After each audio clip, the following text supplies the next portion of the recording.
பாக்கியராஜ் கிட்ட சண்டை போடுற மலர் தன்னோட அத்தை கிட்ட மாமா கிட்ட அதில் பாதியாவது எதிர்த்து பேசுனாங்கன்னா ரொம்ப நல்லா இருக்கும்னு நினைக்கிறோங்க. நம்ம வீடியோவை லைக் பண்ணிவிட்டு நம்ம சேனல் இன்னும் சப்ஸ்கிரைப் பண்ணாதவங்க சப்ஸ்கிரைப் பண்ணிக்கோங்க.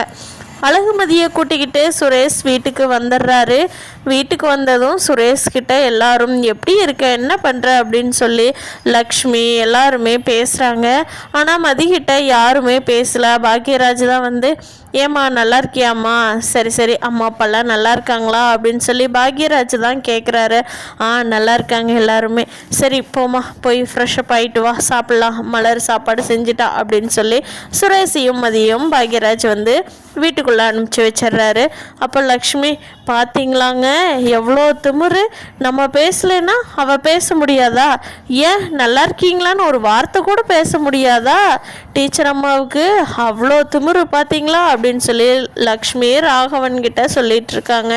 அதுக்கு ஸ்ருதி இருந்துட்டு அம்மா ஏம்மா அண்ணி அவங்க பாட்டுக்கு சிவனேன்னு தானே போகிறாங்க, அவங்ககிட்ட வம்ப வளர்த்துனது நீ, இப்போ அவங்களையே திருப்பியும் குறை சொல்ல ஆரம்பிச்சிட்டியா, நீ மேலே மேலே சண்டை கட்டி ஏதாவது ஒரு ஆணைனா தம்மா அமைதியாக இருப்பேன், அவங்க பாட்டுக்கு அவங்க வேலையுண்டு அவங்க உண்டுன்னு தான் இருக்காங்க, அவங்களையே வம்புக்கு இழுக்கிற அப்படின்னு சொல்லி ஸ்ருதி லக்ஷ்மி சொல்லுவோம். ஏய் உனக்கு என்னடி தெரியும், நீ எல்லாம் சின்ன பொண்ணு, அமைதியாரு, பெரியவங்க நாங்கள் பேசிகிட்டு இருக்கும்போது எதிர்த்து பேசிகிட்டு இருக்கிற, என்ன பழக்கம் இதெல்லாம், எப்போ இருந்து பழகுன, உங்கள் அண்ணி வீட்டுக்கு வந்ததுலேருந்து அவள் பழக்கி விட்டாளா, என்ன பேசினாலும் எதிர்த்து பேசணும்னு சொல்லி அப்படின்னு சொல்லி லக்ஷ்மி ஸ்ருதியை திட்டவும், ஸ்ருதி போமா உன்னையெல்லாம் திருத்தவே முடியாது, எத்தனை மதி வந்தாலும் உன்னை மாதிரி இருந்தாங்கன்னா யாரும் உன்னை திருத்தவே முடியாது போ அப்படின்னு சொல்லிட்டு ஸ்ருதிக்கும் ரூம்குள்ளே எந்திரிச்சு போயிடுறாங்க. மதி ஃப்ரெஷ்அப் ஆகிட்டு கிச்சனுக்கு வர்றாங்க. மலர் அங்கே தான் வேலை செஞ்சிட்ருக்காங்க. மதி மலர்கிட்ட பேசலான்னு போகிறாங்க பக்கத்தில். மலருக்குமே அன்னைக்கே நம்ம மதிக்கிட்ட பேசாமல் அனுப்பிச்சி வச்சுட்டோம், அவளோட மனசு என்ன பாடுபட்டிருக்கும் அப்படின்னு நினச்சிக்கிட்டு மலர் மதிக்கிட்ட பேசுகிறேன்னு, மதி நல்லா இருக்கியா அப்படிங்கும்போது மதியும் அக்கா நல்லா இருக்கீங்களா அப்படின்னு 2 பேரும் ஒரே டைமிங்கில் கேட்டுறாங்க.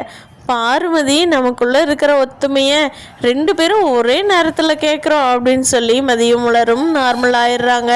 இதை வெளியிலிருந்து பாக்கியராஜ் அப்பாடா 2 பேரும் எப்படியோ பேசிக்கிட்டாங்க, 2 பேருமே நல்லவங்க தான், ஆனால் ஒரு சின்ன மனஸ்தாபத்தில் எவ்வளோ பெரிய கஷ்டத்தை மனசுக்குள்ளே 2 பேரும் வச்சுக்கிட்டு இருந்தாங்க, இன்னி பிரச்சனை இல்லை, சமாதானம் ஆயிட்டா மலர் அப்படின்னு சொல்லிட்டு பாக்கியராஜ் வெளியே உட்காந்து நிம்மதி அடைஞ்சிட்ருக்காரு.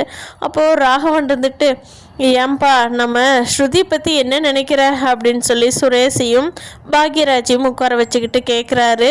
அதுக்கு பாக்யராஜ் சொல்கிறாங்க, என்னப்பா அவளை பற்றி என்னது, அவள் தான் படிச்சுட்டு இருக்கா, அடுத்து கவர்மெண்ட் வேலைக்கு போகணும்னு சொல்லிகிட்டு இருக்கா, இன்னொரு வருஷம் படித்து ட்ரை பண்ணுறேன்னு சொல்லியிருக்கா, படிக்கட்டும்ப்பா அப்படிங்கிறாங்க. சுரேஷ் ஆமாப்பா அவள் படித்து வேலைக்கு போகட்டும் அப்படிங்கிறாங்க. ராகவன் ஏப்பா வேலைக்கு கல்யாணத்துக்கு அப்புறம் போயிட்டு போகிறாளே, ஒரு கல்யாணம் பண்ணி வச்சிடலாமான்னு யோசிக்கிற அப்படிங்கிறாங்க. அதுக்கு சுரேஷ் பாக்யராஜ் 2 பேருமே இல்லைப்பா அவள் இன்னும் ரொம்ப சின்ன பொண்ணு, அவளுக்கு கல்யாண வயசெல்லாம் வரல, இன்னும் 2 வருஷம் பார்க்கலாம், அவளுக்கு டைம் கொடுக்கலாம், அதுக்குள்ளே அவள் வேலைக்கு போனான்னா போகட்டும், இல்லைன்னா கல்யாணம் பண்ணி வச்சிடலாம், அவளோ கேட்குற டைமும் நம்ம கொடுக்கணும் தானே, எனக்கு கொஞ்சம் கூட டைமே கொடுக்காம நீ பாஸ் பண்ணல, வேலைக்கு போகல, அதனால் கல்யாணம் பண்ணுறேன்னு சொல்கிறதெல்லாம் ரொம்ப தப்பு தானே அப்படிங்கிறாங்க. அப்போது மலர் உள்ளேருந்து தண்ணியை டக்குன்னு சொல்லி பாக்யராஜ் கிட்ட வச்சுட்டு போகிறாங்க. பாக்யராஜுக்கு புரிஞ்சிருது, ஐயோ நம்ம ஏதோ பேசுனது தான் மலருக்கு பிடிக்கலையோ, அதனால தான் இப்படி யாருக்கும் தெரியாமல் எனக்கு மட்டும் தெரிகிற மாதிரி தண்ணியை இவ்வளோ ஃபோர்ஸாக வச்சுட்டு போகிறாளோ அப்படின்னு யோசித்து பார்க்குறாரு.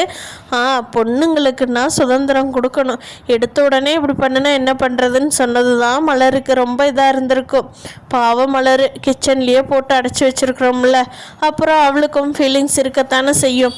நம்மளோட தங்கச்சி அக்கான்னா மட்டும் இவ்வளோ வக்கனையாக பேசுகிறோம், ஆனால் மலருக்காக நம்ம என்ன பண்ணணும் அப்படின்னு சொல்லி பாக்யராஜ் முகமே வாடி போயிடுது.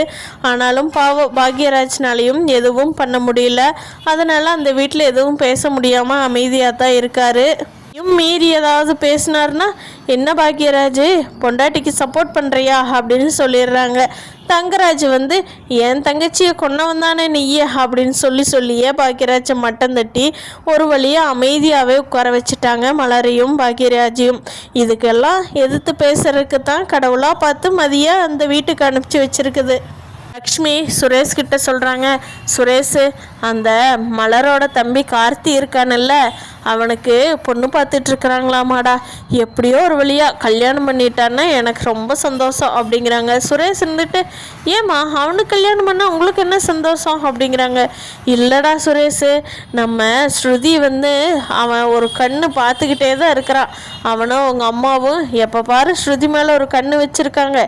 எங்கே நாளை பின்ன கிளம்பி நம்ம வீட்டில் பொண்ணு கொடுங்கன்னு கேட்டுட்டா அவங்களுக்கெல்லாம் என்ன பதில் சொல்லி ஏன் நம்ம எனர்ஜி வேஸ்ட் பண்ணிகிட்ருக்கணும்? நம்மளோட தகுதிக்கு தராதரத்துக்கு எவ்வளோ பெரிய இடத்துல பொண்ணு கொடுக்கலாம். கேட்டுட்டா அதுங்களை அடித்து வெளியே முடுக்கணும். அது நமக்கு தேவையில்லாத டென்ஷன் தானடா சுரேஷ். அதனால் இன்றைக்கி மலர் ஃபோன் பேசிகிட்டு இருந்தா. யாருன்னு கேட்டப்போ தம்பிக்கு அம்மா பொண்ணு பார்க்குறாங்கன்னு சொன்னான். அப்பாடான் இருந்ததுடா சுரேஷ் எனக்கு அப்படிங்கும். ஆமாம் அதுவும் நல்லது தான். கார்த்திக் கல்யாணம் பண்ணி போயிட்டா நம்மளுக்கும் ஒரு பிரச்சனை மிச்சம்தான் அப்படின்னு சொல்லி பாக்யராஜ் இல்லாத நேரமாக பார்த்து லக்ஷ்மியும் சுரேஷும் பேசிகிட்டு இருக்காங்க. அப்போது பாக்யராஜ் உள்ளே வர்றாங்க. சுரேஷ் இதை பற்றி பேசாத, இன்னும் இருந்தாலும் பாக்யராஜோட மச்சனல்ல, நீ சத்தம் போட்டு பேச வேண்டாம் அப்படிங்கும். சரிம்மா அப்படின்ட்டுறாங்க. ஸ்ருதி இன்றைக்கி மதியை பார்க்குறக்கு மதியோட ரூமுக்கு போகிறாங்க. ஸ்ருதி கேட்குறாங்க மதிக்கிட்ட, அண்ணி நல்லா இருக்கீங்களா அப்படின்னு. எங்கே ஸ்ருதி, இன்ன வரைக்கும் ஒன்று ஆளை காணோம் அப்படிங்கிறாங்க. அண்ணி அது கொஞ்சம் புக்ஸ் எல்லாம் வாங்க வேண்டியது இருந்தது, நான் அப்போவே கோர்ஸ் முடிச்சு வந்துட்டேன், புக்ஸ் எல்லாம் வாங்க வேண்டியது இருந்தது, அதனால் கடைக்கு போயிட்டு வந்தேன் அண்ணி அப்படிங்கிறாங்க. சரி ஸ்ருதி, காம்படிட்டிவ் எக்ஸாமுக்கெல்லாம் எப்படி போயிட்டுருக்கு அப்படிங்கிறாங்க. போயிட்டுருக்கு அண்ணி, கொஞ்சம் டஃப்பாக இருக்கு அண்ணி, லாஸ்ட்டாக எழுதின எக்ஸாம் மட்டும். நானும் எவ்வளவோ ட்ரை பண்ணேன், ஆனால் என்னால் முடியல அண்ணி, அடுத்த தடவையாவது நான் இப்போ பண்ணின மிஸ்டேக்கெல்லாம் எல்லாமே எழுதணும் அப்படிங்கிறாங்க.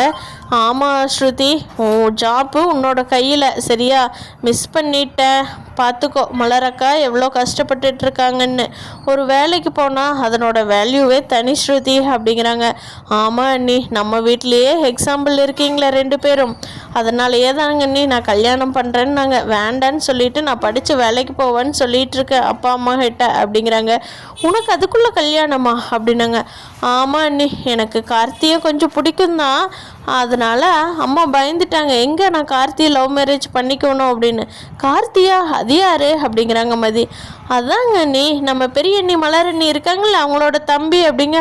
ஓ சரி சரி சரி, எனக்கு கார்த்தி பிடிக்கும் தான், ஆனால் அம்மா தான் சொல்கிறாங்க லவ் பண்ணுவேன் அப்படி இப்படின்னு. ஒரு தடவை சுரேஷ் அண்ணா கூட போய் கார்த்தி வீட்டுக்கு வந்துட்டு போனதுக்கும், என்னடா ஸ்ருதி பார்க்க வந்தியா அப்படின்னு சொல்லி தங்கராஜ் மாமாவும் சுரேஷ் அண்ணனும் போட்டு அவனை ரொம்ப அடிச்சிட்டாங்க. நீ ரொம்ப பாவம், அப்புறான்னு ஜீவன் நம்ம மலரண்ணியாட்டவே.